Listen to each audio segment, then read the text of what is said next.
A formiguinha corta a folha e carrega. Quando uma corta, a outra pega. Olha que ensinamento glorioso que a formiguinha dá ao preguiçoso. Deus não quer preguiçoso em sua obra. Graça, misericórdia e paz. Muito bom dia. Hoje, quinta-feira, dia 25, você está aqui na minha casa em mais um Café e Bíblia.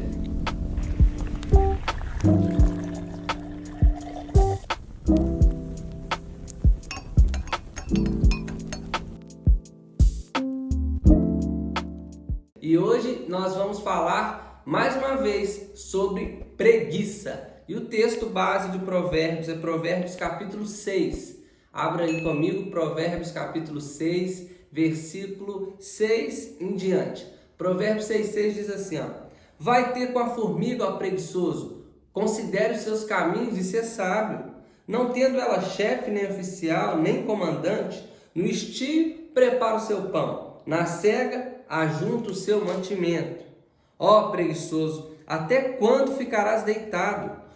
Quando te levantarás do teu sono? Um pouco para dormir, um pouco para toscanejar, um pouco para cruzar os braços em repouso. Assim sobrevirá a tua pobreza como um ladrão, e a tua necessidade como um homem armado. Olha, a formiguinha é a nossa professora, é a pedagoga de Deus. Ela tem muito a nos ensinar, muito a ensinar a mim e a você que luta contra a preguiça, essa vontade de continuar na cama, de rolar para o outro lado, de ficar mais um pouquinho, só mais 5 minutinhos. Olha, a primeira coisa que a gente pode aprender com a formiga é que ela, versículo número 7 diz que ela não tem chefe, não tendo ela chefe, nem oficial, nem comandante.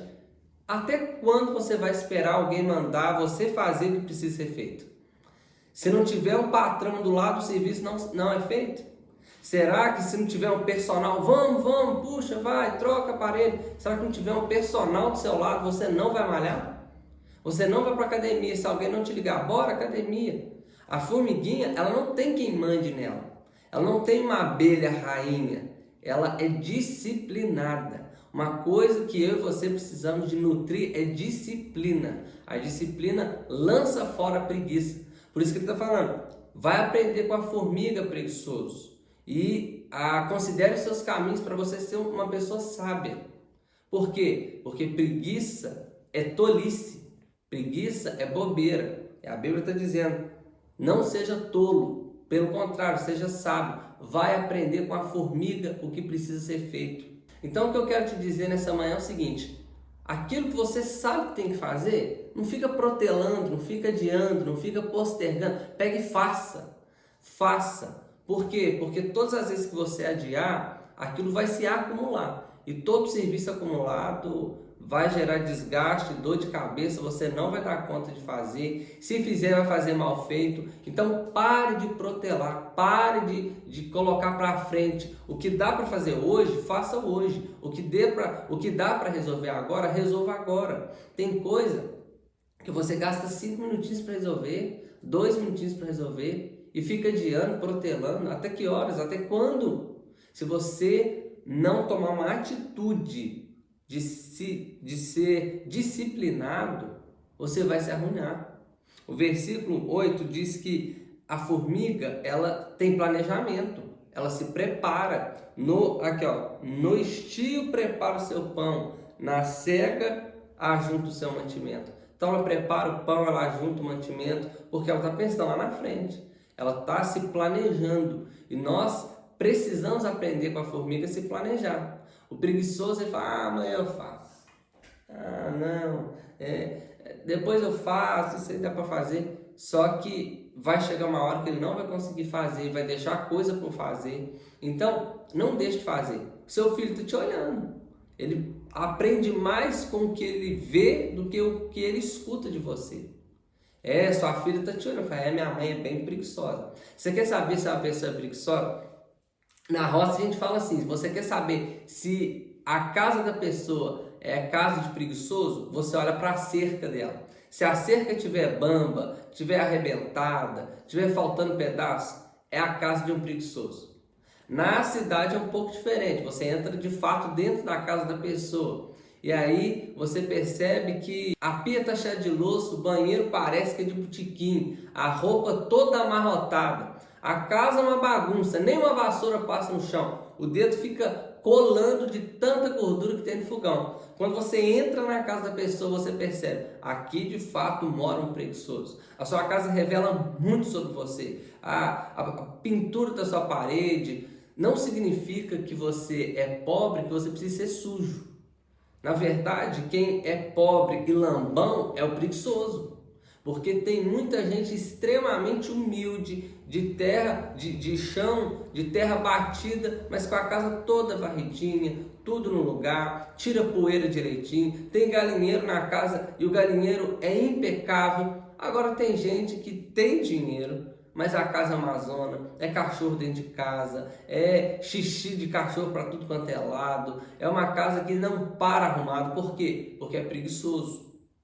Irmãos, dá trabalho ser dirigente, não é fácil, então por isso que exige disciplina, e essa disciplina você precisa de desenvolver, porque nem sempre você vai ter um chefe, você vai ter um patrão, você vai ter um personal do seu lado. Você precisa de desenvolver essa disciplina, assim como a formiga. Porque, versículo 9 vai falar, o preguiçoso, ele fica um pouquinho deitado, então ele descansa durante o dia para dormir bem durante a noite. Ele só quer descansar. Olha lá, ó preguiçoso, até quando ficarás deitado? Ó, vamos levantar, pessoal, 7h05 da manhã, vamos levantar, até quando ficarás deitado?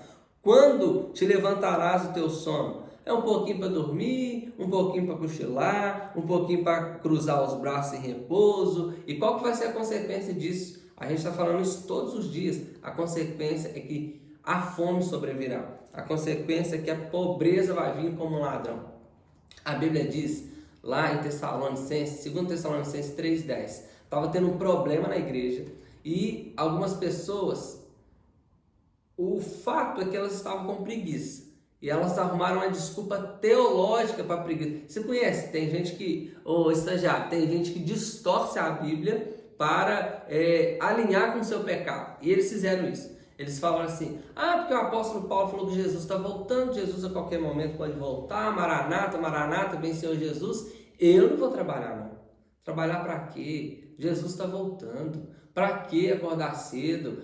Jesus está às portas. E ele ficou sem trabalhar um dia, 2 dias, uma semana, um mês. E aí ele já não tinha mais recurso. O que ele fez? Começou a sugar da igreja. Não, a igreja tem que me bancar. A Bíblia diz que a igreja tem que bancar o mais pobre. Que a igreja tem que colocar a mão naquele que está caído, estender a mão para o que cai. E aí os irmãos da igreja, trabalhadores, ficaram com um problema. O preguiçoso não trabalha, suga da igreja, e a igreja é obrigada a sustentar esse tipo de gente. O apóstolo Paulo escreve uma segunda carta para os Tessalonicenses, ele diz assim no capítulo 3, versículo 10, aquele que não trabalhe, não coma. Olha, é uma ordenança bíblica, é uma instrução de Deus. O apóstolo Paulo, inspirado pelo Espírito Santo, disse, aquele que não trabalha, não coma. Isso por quê? Porque os preguiçosos estavam usando da teologia para defender e para dar guarita para a sua preguiça. A Bíblia não está dizendo que a gente não tem que estender a mão para quem precisa, mas para quem realmente precisa. Nós não podemos ficar passando a mão na cabeça desse parasita, desse sanguessuga, porque ele vai usufruir tudo que você tem e quando acabar você acha que ele vai morrer? Não, ele vai passar para outro hospedeiro. Se você não trabalha, você não tem o direito de usufruir do suor do outro. A Bíblia diz, nós já falamos sobre isso, é do suor do teu rosto comerás, não é do suor do rosto do outro. Então, chega de preguiça, pessoal, vamos levantar. Quinta-feira vamos começar a trabalhar, que ainda falta muito para acabar a semana, tem muita coisa que a gente pode fazer. Deus abençoe sua casa, sua vida. Valeu!